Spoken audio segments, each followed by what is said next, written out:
Bueno, pues miren, si esta escena que ahora les acabo de mostrar les pareció brutal, pues déjenme explicarles de qué se trata. Por cierto, una disculpa porque hoy estamos aquí en la oficina de arriba de la casa porque están haciendo algunas cosas de construcción allá abajo. Pero la escena que veíamos en un principio era brutal porque era una columna de blindados occidentales, de blindados de la OTAN. Hablamos, por supuesto, de los sistemas más avanzados que avanzaban pues confiados en que tienen esta incursión en la región de Kursk, en territorio ruso, y de repente pues una emboscada. Pero no fue cualquier emboscada. Los rusos parece que lo tenían todo preparado al milímetro. Imagínense esto, iban 20 vehículos blindados de la OTAN, de fabricación occidental, pues. Blindados, hablamos de Strykers, hablamos de vehículos blindados Max Pro de fabricación estadounidense, hablamos de los Cossack 2 ucranianos, todos equipados pues para resistir. Pero en cuestión de minutos, pues están rodeados sin ningún chance de orar. Entonces ahora lo que estamos viendo aquí, por supuesto, es una emboscada. Y lo coordinó precisamente Rusia de tal manera que cada disparo pues iba directo al blanco. Y cada disparo pues causaba una destrucción total en tiempo récord. Este golpe que les cayó en Kursk no fue cualquier cosa. Ucrania perdió una columna entera de vehículos blindados en solamente un enfrentamiento. Hablamos de uno nada más. Y para ellos, amigos, esto no solamente significa ya perder equipo, sino que también, claro, que significa un golpe directo a su capacidad de maniobrar en la región que se ha vuelto crítica. Ya no tienen la libertad de avanzar como antes la tenían. Y ahora, pues sus fuerzas se están quedando debilitadas, se están quedando expuestas. Y ojo, porque no estamos hablando de cualquier tipo de vehículos. Estamos hablando de lo mejor que tenía en ese momento pues la OTAN, y fue precisamente lo que metieron a Ucrania, confiados de que nadie podía contra este tipo de blindados, y pues ahí quedaron como parte más del cementerio de la OTAN. Ahora, ¿de qué se estaba componiendo este convoy que quedó pulverizado aquí con una sola emboscada? Hablamos de blindados de primer nivel, muchos de ellos pues de los mejores que la OTAN tiene, en su mayoría fabricados y respaldados por supuesto por la mejor tecnología occidental. Así que por esto de alguna forma podríamos ya decir que perder esto en una emboscada tan calculada pues no fue cualquier cosa, fue un revés que duele. Es una derrota que no solamente fue material, también hablamos de un golpe sumamente estratégico que los está obligando a retroceder varios pasos en una región que está tratando de asegurar con todas sus fuerzas la OTAN. Y pues vale preguntarse por qué Kursk, porque la región de Kursk ha sido clave precisamente en esta guerra. Digamos que si pudiéramos nosotros hacer un resumen de qué se trata todo lo que hemos visto en Ucrania, por supuesto que es una guerra por el control y el dominio del gas y del petróleo hacia Europa, es decir, controlar la exportación de quién le vende gas y petróleo a Europa. Antes lo hacía en su mayoría Rusia, ahora lo hace en su mayoría Washington, y lo que le faltaba para terminar de asegurar exactamente en 2 meses que el poco gas que termina fluyendo a Europa justo en el invierno, por cierto, fíjense qué cruel, que necesita Europa, pues ya no vaya. Y esa válvula de gas, pues ya sabemos que está en Sutka, en la región de Kursk. Por eso no es tan extraño que Rusia esté defendiendo con todo lo que tiene esta región, porque Kursk no es solamente algo simbólico en donde la OTAN se mete a través de Ucrania. Es un territorio muy estratégico que conecta estas rutas y que protege el acceso a otras regiones vitales para Rusia, pero también para la energía europea. Entonces, cada vez que Ucrania intenta avanzar aquí, pues Rusia no pierde el tiempo y lanza este tipo de ataques quirúrgicos, por supuesto, la OTAN, para golpear a los soldados rusos y que pues se puedan replegar. Pero no contaban con esta emboscada, que Kursk se está convirtiendo en una línea de defensa y en un bastión que Rusia no está dispuesto a soltar así como así. Y con cada emboscada que vemos, como la que estábamos viendo precisamente hace un momento en esta nota, que déjenme mostrarles aquí por supuesto, pues lo que estamos ya presenciando es un cambio en la narrativa. No deja de aparecer esto, perdón, que aquí en el estudio de aquí arriba están un poco alocadas las escenas, pero no deja precisamente de cambiar esta narrativa como la que vimos. Y esto pues ya nos está mostrando hasta dónde están dispuestos precisamente o qué están dispuestos a hacer para mantener el control de Sutka. Imagínense este escenario de esta emboscada por un momento en donde los ucranianos o la OTAN, mejor dicho, está avanzando, cree que tiene el camino relativamente dominado y de pronto pues la OTAN se ve en medio de una lluvia de proyectiles desde una línea de defensa perfectamente organizada. Pues los blindados enemigos, claro que se quedan envueltos en llamas uno tras otro y pues los blindados de la OTAN no se pueden replegar. No hay escapatoria, fue una trampa letal. Y lo clave aquí es precisamente la organización y sobre todo el conocimiento que Rusia tiene de su propio territorio. A pesar de que las fuerzas de la OTAN ya llevan unos meses ahí, pues parece que este mapeo no resultó ser del todo eficiente. Este pelotón de infantería de Marina rusa, por cierto, que vale la pena decirlo, ¿quién realizó esta emboscada y cómo lo hicieron? Porque 20 blindados quemados, pulverizados, lo mejor que tenía la OTAN. Y ahora les voy a decir a dónde iban, porque también esto es muy importante. ¿Y qué diabluras iban a hacer? Bueno, esta emboscada estaba liderada precisamente por un oficial conocido como Kolovrat. Ese es su nombre clave. Y pues parece que tenían muy calculado este movimiento con una labor de inteligencia de saber quiénes iban a ir, por dónde iban a pasar y a dónde se dirigían. Cada disparo, pues parece que lo ejecutaron sin errores. Desde el primer proyectil que lanzan hasta el último que termina con el blindado final, pues estuvo calculado para que no quedaran sobrevivientes en esta maniobra. Y aquí es donde empieza ya a notarse una diferencia en cómo ambos lados están manejando, digamos, esta fase del conflicto, porque Rusia en Kursk hoy parece que ya pues se está recuperando el control de la situación y que sus tropas están tomando posiciones, que están asegurando puntos estratégicos después de lo que vimos en esta emboscada, en donde los rusos no se quedaron quietos, donde aprovecharon esta ventaja para pulverizar este convoy de blindados. Y también lo vimos en zonas como Zeleny, en zonas como Shilka, en donde Novoivanovka, por cierto, donde también bloquearon más movimientos de las fuerzas ucranianas y se reportaron emboscadas de este tipo. Entonces, básicamente, están poniendo en jaque a las unidades de blindados de la OTAN que no pueden avanzar en ningún ángulo ya. Y eso no es todo. Les decía yo algo muy importante. ¿Cómo sabían? Porque para que haya una emboscada así, se necesita una labor de inteligencia militar profunda. Se necesita, claro, monitorear no solamente cada movimiento, sino también las comunicaciones enemigas. Y es lo que estamos viendo aquí en Sutka, que es un área que está fortificada hasta las cachas por la OTAN y que están utilizando, pues digamos, por blindados de la OTAN, mercenarios de la OTAN, que están utilizando como un punto clave para mantener sus líneas de defensa en Kursk. Y bueno, pues lo que estamos viendo aquí es una estrategia que no se está limitando solamente a atacar y defender. Los rusos están construyendo un muro defensivo y con cada emboscada, con cada enfrentamiento y con cada posición fortificada, pues vemos este tipo de bajas, no solo ucranianas, también de mercenarios de la OTAN, que siguen aumentando. Muchos reportes que dicen que en esta última serie de emboscadas se perdieron al menos 20 blindados, pero hubo muchas bajas más en Darino, en Zeleny, en esta región llamada Shliak, en donde se perdieron también muchos equipos militares de la OTAN, incluidos tanques de guerra, vehículos de combate de infantería.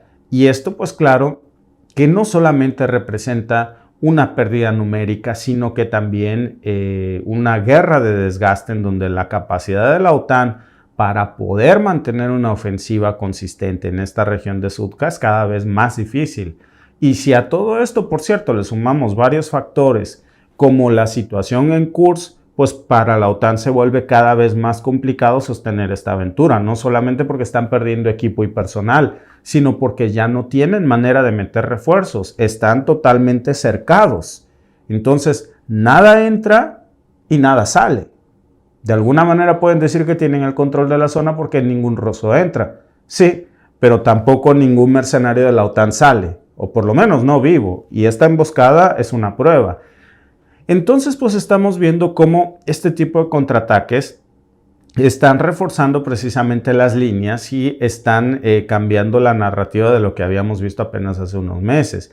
Y lo que está diciendo, pues de alguna manera Moscú con esto, es que las fuerzas mercenarias que están ahí, pues están cayendo en una trampa de cercos y emboscadas en distintas regiones. Cuando te rodean y te cortan todas las líneas de escape o de abastecimiento, pues no puede tener un buen final eso. Incluso el propio Putin, por cierto, hacía unas declaraciones ayer en la cumbre de los BRICS y lo decía que los ucranianos en esta zona ya ni siquiera son conscientes de que están rodeados en muchos casos. Y eso es en términos militares una situación bastante crítica.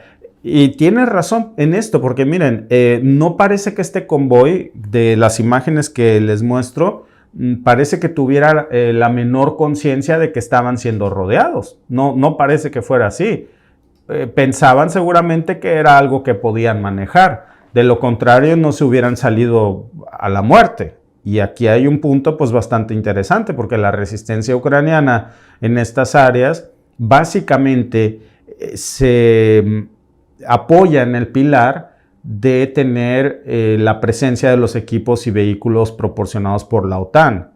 Algo que por supuesto que Rusia ha salido a decir que, a ver, si tienen vehículos de la OTAN, soldados mercenarios de países miembros de la OTAN con armas de fabricación occidental, pues amigos, si canta como pato, se mueve como pato y parece un pato, pues es un pato. Entonces estamos hablando evidentemente de fuerzas de la OTAN que son las que realmente tienen el control aquí en esta región. Toda la estructura militar corresponde a esa narrativa. Y claro, por eso sale desde la perspectiva de Moscú a señalar esto una y otra vez, pero ahora también vemos que con cada Striker que destruyen, con cada Max Pro que ven arder, pues son terribles pérdidas para la OTAN, pero a nivel práctico, pues también esas bajas están comenzando ya a ser algo insostenible para Occidente, que ya perdió una cantidad muy importante de sus unidades más valiosas en esta incursión pues fallida. Muchos reportes, los más recientes de hecho, el propio Ministerio de Defensa ruso ha dicho que solamente en esta dirección de Sutka, Ucrania ha sufrido más de 26,000 bajas en el último mes, entre muertos y heridos. 26,000 bajas nada más en un mes. Entonces, amigos, imagínense la cantidad de soldados, que no sabemos la cifra exacta, que la OTAN metió ahí, junto con Ucrania. Seguramente, para que este problema siga y otros estén atrincherados, y ya hay 26,000 bajas, y eso corresponde, por decirlo así, a un cuarto o a la mitad, estamos hablando de por lo menos entre 50 y 100,000 soldados de élite que metieron aquí. La magnitud y lo valioso de eso, pero también es una cifra brutal, porque no siempre es fácil verificar estos datos al detalle, pero lo que sí es cierto es que Occidente y Ucrania han tenido que concentrar grandes cantidades de tropas y equipo militar en estas regiones en lugar de haberlas usado para sostener sus territorios que han perdido, por cierto, en otras regiones, y que pues Ucrania hoy está perdiendo territorio ante Rusia en gran parte por esta aventura, que no parece que tampoco esté yendo tan bien que digamos. Entonces, no solamente es la cantidad de tropas lo que preocupa aquí, es el nivel de enfrentamiento y el tipo de brigadas que están siendo desplegadas por Ucrania en estas zonas, que también es un punto crítico. En Kursk, por ejemplo, ya se sabe que Ucrania envió a uno de los batallones de una de sus brigadas más conocidas por ser una de las unidades mejor preparadas para el combate, y aún así pues esta brigada, con todo y sus refuerzos estadounidenses, con todo el equipo de la OTAN,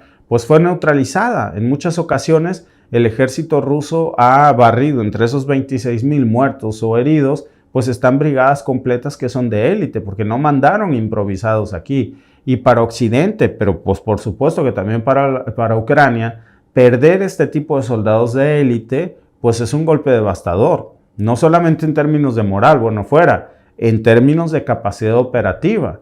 Y luego pues vemos que Rusia no solamente está jugando a la defensa en estas zonas, porque después de asegurar estas posiciones en lugares como Zeleny o en lugares como Shlyak, pues las tropas rusas comienzan a avanzar, consolidan sus bases, y esto implica que no solamente están deteniendo el avance de esta aventura, sino que también están fortaleciendo sus propias líneas, están moviendo reservas hacia estas áreas, y básicamente lo que estamos viendo es un cambio de fase ya en el conflicto de Kursk, en donde Rusia parece estar pasando a la ofensiva, parece estar consolidando ya su control territorial de manera gradual.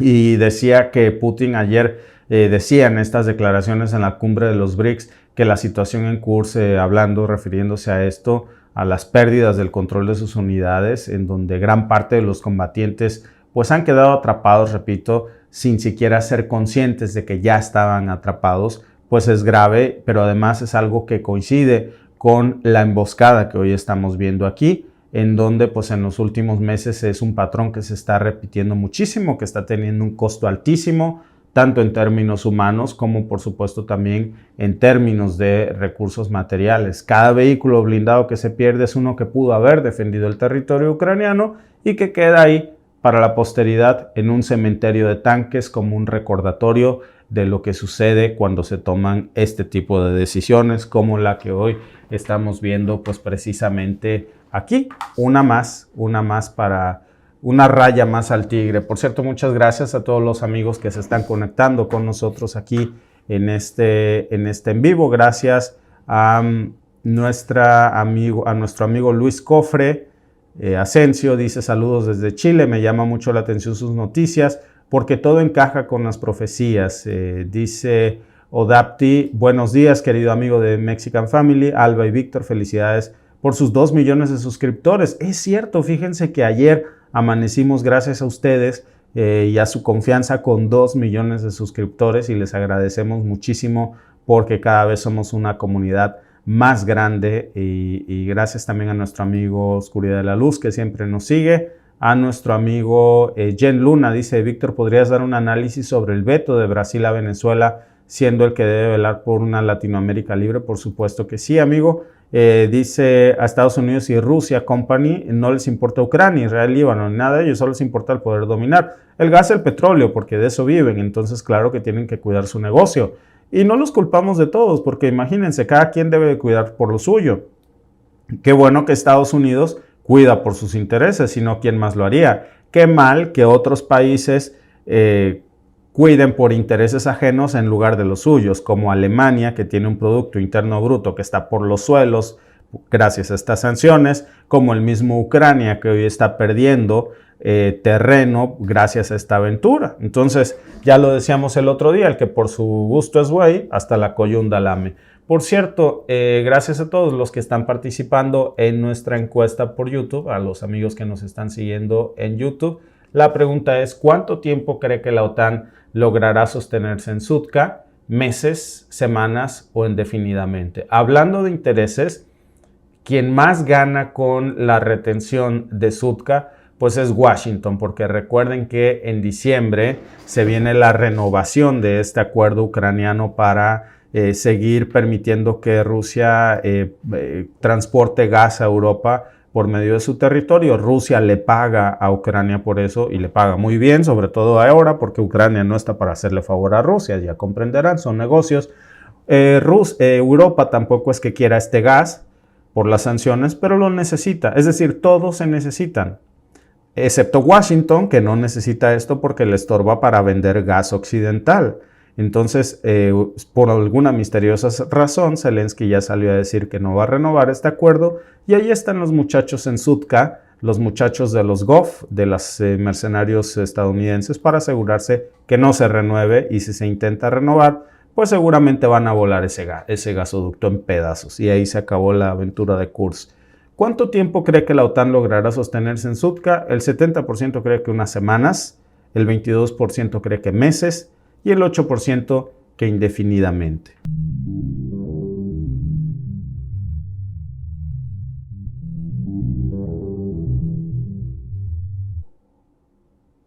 Pues uno más, un ataque más, misiles de precisión que impactaron en una base israelí en Haifa y bueno, la resistencia libanesa lanzó de nuevo este ataque directo en respuesta a las recientes agresiones que hemos visto en todos estos días. Ya es el tercer día consecutivo, por cierto, que estamos viendo esta andanada de cohetes, de misiles, de drones que impactan de forma muy certera en territorio israelí. Una vez más, atacada una base militar israelí, el impacto de la base se llama Carmel y está precisamente al sur de la ciudad ocupada de Haifa.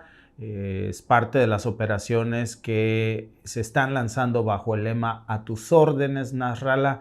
Es como han bautizado precisamente esta serie de ataques desde el lado libanés en Hezbollah, que es un golpe muy bien ejecutado en plena serie de ataques precisamente por tercer día consecutivo y se está convirtiendo ya en una advertencia muy fuerte. Ni siquiera estamos viendo aquí todavía la respuesta de el inicio de una guerra formal entre Irán e Israel, aunque Irán ya ha informado a sus tropas que deben de prepararse porque la guerra directa entre Irán e Israel puede comenzar en cualquier momento. Pero ¿hasta dónde están dispuestos a llegar? ¿Quién va a detener este conflicto que no hace más que escalar? Y no parece que exista mediadores eficientes en esto. Ahora, hay que entender también el peso de esta ofensiva, porque este ataque que estamos viendo aquí, déjenme mostrárselos, en Haifa, pues no es cualquier ataque, no es una acción aislada, no es un incidente menor. Por supuesto que estamos viendo una cadena de golpes muy bien calculados y según reportes, pues cada uno de estos está diseñado para golpear precisamente puntos estratégicos. Helicópteros israelíes incluso evacuaron a los soldados heridos. Soldados israelíes heridos. O sea, ya estas imágenes que Israel no puede negar porque ya son evidentes, ya no hay manera de que Israel oculte los daños, no ha tenido más que tener que reconocer Israel que sus soldados están muriendo en estos ataques que han lanzado en días recientes rodeándolos por todos los flancos. No son ataques a zonas civiles, son ataques a sus bases militares, incluso las más protegidas, no importa si son bases de inteligencia militar, bases aéreas. La letalidad ha sido la misma y son zonas que hasta hace poco pues se consideraban zonas intocables para Israel, zonas seguras en la Galilea Occidental. Pero vean ahora esta situación, ¿quién puede llamarle seguro a algo en un escenario pues como este? Un escenario donde las sirenas están sonando todos los días y hay bajas en las milicias israelíes que están aumentando. Ya vemos que está escalando esto. Porque, a ver, no estamos hablando de un simple intercambio de fuego cruzado. Ya esto es otro nivel. Hezbollah está respaldado, vemos ya por una estrategia bastante clara. Hoy acaba de golpear directamente otra base militar israelí en Haifa y estamos hablando de la base Carmel, que es una de las piezas claves en el despliegue militar precisamente de Israel en la región del norte. Entonces, este tipo de ataques pues no son por supuesto accidentales, ya se tratan de respuestas, dicen ellos lo llaman así a las agresiones de Israel en sus territorios. Es decir, ya llegó un punto en donde las cosas escalaron y parece que ya no hay un punto de conciliación. Israel, por supuesto que en estos momentos está bajo ataque por tercer día consecutivo. No es que esto sea nuevo, a ver, ya llevaban en ataque toda la vida, pero lo que no habíamos visto antes es que las bases israelíes fueran objetos de ataques certeros que no pueden detener. Esa es la gran novedad con la que nos hemos topado esta semana. Porque si ponemos las cartas sobre la mesa, ya hoy estamos hablando de un escenario totalmente diferente en términos de seguridad para Medio Oriente. Porque estos ataques pues están poniendo en jaque a Israel con una respuesta a las que Israel no está acostumbrado a ver, ni el mundo entero. En donde ya vemos como Líbano, fíjense que lo habíamos hablado mucho tiempo que Líbano no era Hamás, pero tal vez no nos imaginamos que a este nivel tan pronto iba a cambiar el escenario. Y esto pues ya nos está obligando a preguntarnos qué significa realmente esto de la seguridad de la que tanto se había hablado. Obviamente que en Líbano también se están viviendo cosas terribles. En Líbano lo que hay es bombardeos a zonas civiles indiscriminadas. Lo que estamos viendo en Israel son ataques a sus bases militares. Israel, sin embargo, está respondiendo atacando reporteros, personal de la ONU, hospitales, mujeres, niños. De eso vamos a hablar en un momento. No es una retórica que diga yo. Incluso hoy es una de las notas más grandes, precisamente cómo Israel está bombardeando a la prensa en Medio Oriente para que no cubra estas fuentes. Los están matando a los reporteros. Entonces, ya según varios informes, Israel declaró incluso estado de emergencia varios puntos de su territorio, incluyendo entre esas zonas de emergencia que ha declarado el propio hospital de Nahariyah, después de lo que ellos mismos describieron como un incidente de seguridad en Shomera, que no especificaron concretamente a qué se referían con este incidente de seguridad. Pero aquí parece pues que el incidente es solo la palabra bonita que están usando para cubrir la gravedad de los golpes que han estado recibiendo ya por tercer día consecutivo. Porque ojo, que esto no es solamente un golpe a nivel militar, también estamos hablando de una guerra mediática, y justo aquí viene la tragedia más dolorosa de este conflicto, que es la muerte de periodistas. Justo en el sur del Líbano, durante la cobertura, pues varios periodistas fueron atacados deliberadamente por el ejército israelí y los asesinaron. No es la primera vez. Ghassan Nahar, que era el camarógrafo de Al Mayadin, Mohamed Reda, que era un ingeniero de radiodifusión, ambos del mismo canal que estaban haciendo su trabajo periodístico, perdieron la vida en un ataque directo del ejército israelí. Esto se suma a las tantas agresiones de un ejército que lo mismo ataca a las fuerzas de paz de la ONU, a mujeres, a niños y niñas, y pues no iba a ser la excepción con los reporteros, todo con tal de pues encubrirnos lo que está hoy realmente pasando. 3 trabajadores de la comunicación murieron el viernes en Líbano en un bombardeo israelí. La cadena Al Mayadin anunció que un camarógrafo y un ingeniero de radiodifusión fueron alcanzados por el ataque, que destruyó una residencia de periodistas en el sur del país. Por su parte, la cadena de Hezbollah Al-Manar declaró que uno de sus videoreporteros también se encontraba entre las víctimas. A las 3 de la madrugada, como de costumbre, me iba a la cama. Todo el mundo dormía, ya que dividimos el trabajo en turnos de noche y de día para hacer nuestras vidas. Estaban durmiendo y yo me estaba lavando los dientes antes de acostarme, cuando de repente se produjo la explosión.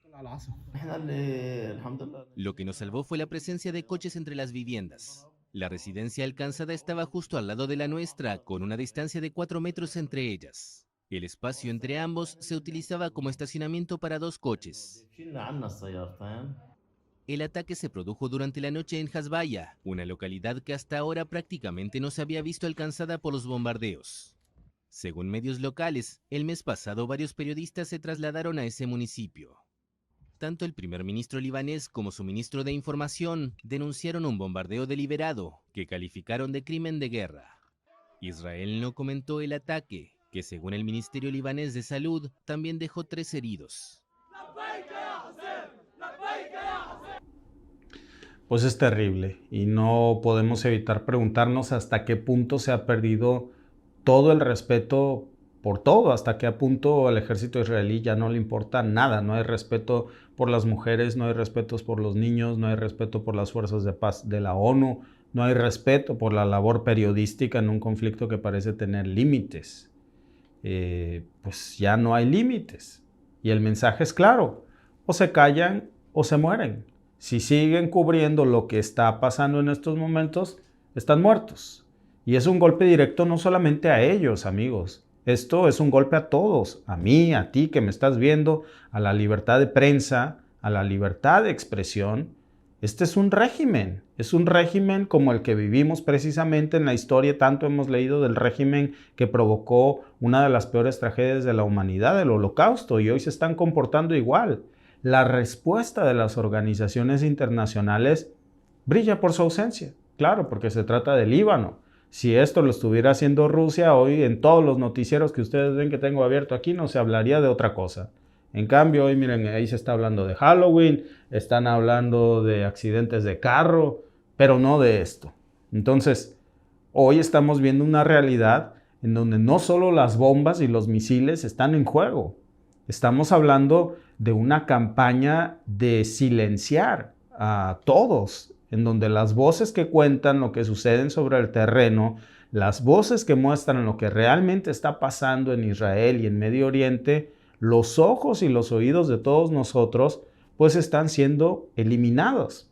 Y aquí nos surge otra pregunta: ¿quién se beneficia de que la verdad salga a la luz? Esto difícilmente puede ser un accidente. Acuérdense que hace unos días precisamente este mismo medio de comunicación, Al Mayadin, había sufrido un bombardeo en sus propias instalaciones. Es decir, Israel bombardeó las instalaciones de la prensa libanesa deliberadamente y hoy a sus reporteros. Entonces, vamos, estos periodistas no eran soldados, no eran combatientes, eran personas que estaban haciendo su trabajo, que estaban llevando la realidad al resto del mundo. ¿Cuál es el crimen en eso? Y a medida que vemos cómo se llama grupos como Hezbollah terroristas, nos preguntamos por qué a esto no se le llama igual. Y entonces la pregunta que surge en el aire es si Israel está preparado realmente para enfrentar este nivel de confrontación en múltiples frentes, porque parece que ante su desesperación, la manera de callar la realidad para que no nos enteremos de que hoy son realmente vulnerables es asesinar a los periodistas que cubren estas fuentes. Y este no es un enemigo improvisado. Hoy vemos, regresando al tema del Líbano, y lo habíamos advertido muchísimo, Hezbollah ha tenido años para desarrollar estas capacidades y estaban preparándose para este momento, y ese momento llegó. No tenían otra función más que esta. Y esto es algo que ya nos queda claro si observamos el tipo de proyectiles que están usando, el tipo de proyectiles con el que precisamente se atacó hoy esta base militar israelí, que bueno, pues dejó cientos de heridos, que incluso hoy ya el ejército israelí tiene que aceptar que hay bajas entre sus filas, que nuevamente vuelven a atacar una base militar israelí con éxito. No son solamente cohetes caseros como los que usaba antes Líbano, Hezbollah. Ya estamos hablando de misiles de precisión que tienen esta capacidad para golpear objetivos específicos y para causar el mayor impacto en donde más les duele, que es en sus bases militares. ¿Puede realmente sentirse seguro en estos momentos Israel? Porque ha invertido miles de millones de dólares en su famoso domo de hierro, y por tercer día consecutivo nos seguimos preguntando en dónde está ese domo de hierro cuando vemos este tipo de notas. ¿Dónde está el domo de hierro? ¿Dónde está todo ese dinero que se ha invertido en la defensa antimisiles? ¿Dónde está el dinero que se ha invertido en la tecnología avanzada supuestamente para proteger sus fronteras? Y honestamente, pues después de todos estos ataques, pues esa seguridad parece de papel. Y es que para los civiles en Israel la amenaza ya no es algo lejano. Ya no solamente se trata de ataques a todos sus vecinos, es que ahora sus vecinos también lo están atacando. Y las sirenas, pues ya, yo creo que a este punto ya para nadie es una novedad que estén sonando las sirenas. Están sonando por 3 días consecutivos y no es un simulacro. Ya la gente poco espera que el domo de hierro haga algo por ellos.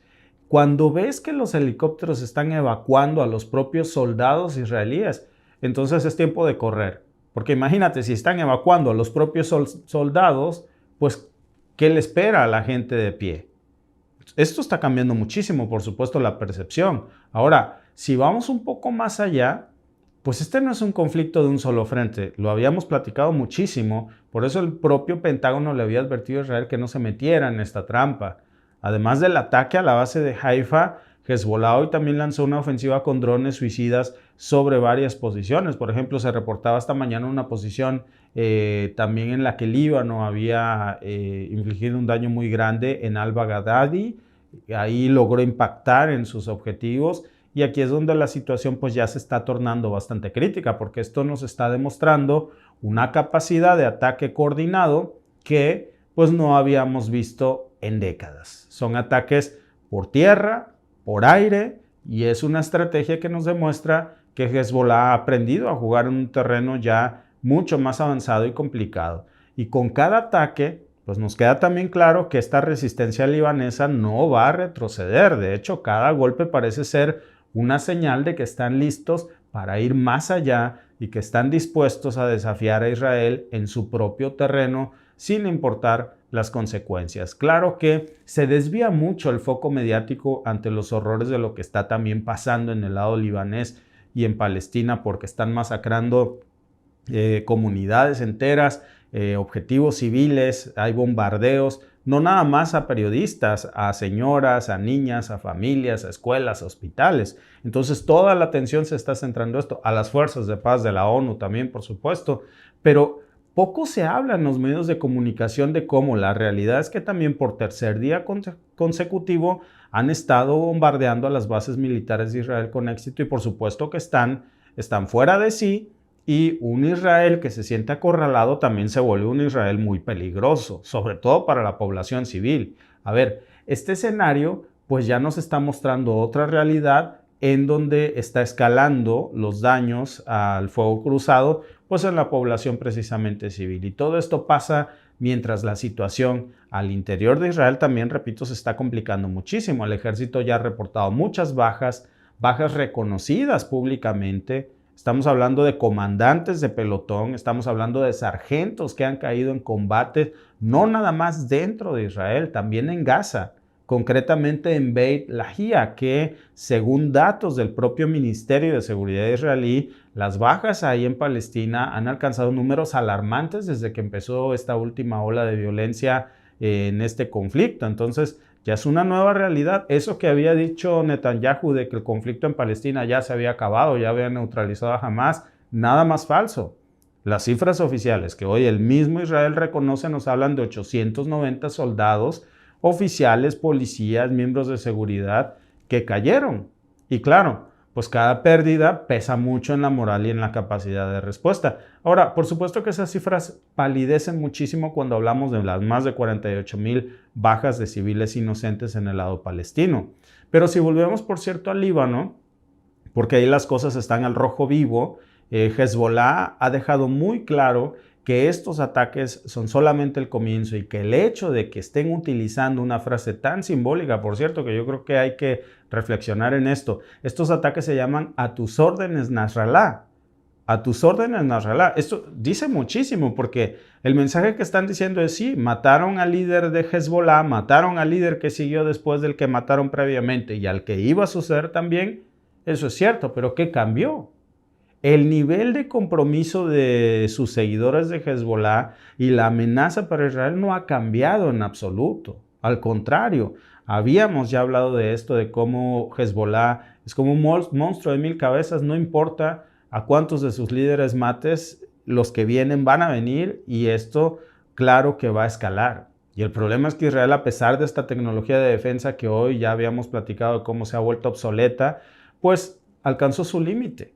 Y las capacidades de interceptar todas las amenazas que vienen desde estos 7 frentes del famoso domo de hierro, pues ya no son suficientes ante estos ataques bien planeados y esto ya nos lleva a cuestionar qué pasa si el domo de hierro ya no puede garantizar en absoluto la seguridad de Israel. Y creo que es una pregunta que los israelíes y el mundo entero se está haciendo en este momento porque ya este es un punto de quiebre en lo que los propios civiles, en donde las propias instalaciones israelíes están viendo esta realidad. Están expuestos totalmente, más de lo que ellos creían. Incluso en el sur del Líbano también hemos visto estos ataques de la resistencia libanesa de Hezbollah. Al-Mayadin ha denunciado mucho el asesinato de estos periodistas, el silencio de la comunidad internacional. No hay palabras, yo creo que no hay palabras para describir la tragedia de cuando en un conflicto se bombardea deliberadamente a la prensa, a quienes tratan de informar, porque estaban haciendo su labor. Y el silencio de la comunidad internacional, pues por supuesto que es terrible, porque vamos, si los periodistas ya no pueden trabajar sin convertirse en blanco de un ejército, pues ¿qué nos queda? Porque lo que están haciendo es callar nuestra libertad de expresión, pero también de mantenernos informados. Y eso, amigos, eso es muy peligroso y de nuevo estamos viendo el silencio de la comunidad internacional. Muchas gracias, amigos, por conectarse, por cierto, a nuestro podcast en vivo. Lanzamos una encuesta, gracias a todos los que están participando, y la encuesta precisamente sobre la gravedad de estos hechos. ¿Crees que los ataques de los reporteros son accidentes. Las opciones son sí, fue accidental, no, son intencionados o no tengo opinión. Gracias a todos los que han participado en esta encuesta por YouTube. Recuerden que si no les dio tiempo de participar, siempre pueden dejarnos su opinión aquí en los comentarios. El 80% cree que estos ataques son deliberados, son intencionados. El 9% no tiene opinión y el otro 9% cree que fue accidental. Muchas gracias, amigos, por unirse a nuestro podcast y nos vemos en el siguiente.